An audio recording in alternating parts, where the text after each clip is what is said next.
Welcome to Let Me Fix This. Enjoy the video. In this video, I will show how to draw a Volkswagen Beetle Easy Guide.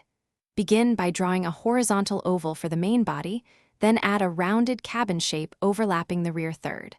Lightly mark wheel wells and the hood circle to get proportions right. Keep lines soft so you can refine later. Focus on overall silhouette before details, and take your time to balance curves for a classic Beetle look. Now refine the Beetle proportions by smoothing the roof into a dome and aligning it with the rear curve. Place the wheels so the front wheel sits a bit ahead of the body midpoint for correct stance. Thin or widen the body slightly to maintain that compact, rounded look. Erase extra guides as you go, and check symmetry by flipping your page or view. This step makes the car feel balanced and recognizable.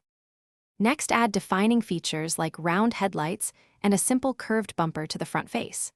Sketch the side windows and consider a split rear window for a vintage Beetle look, and place door outlines and small mirrors. Include subtle panel lines and hubcap circles to suggest wheels without overworking them. Keep shading minimal at first, then darken areas under the car and inside wheel wells to add dimension.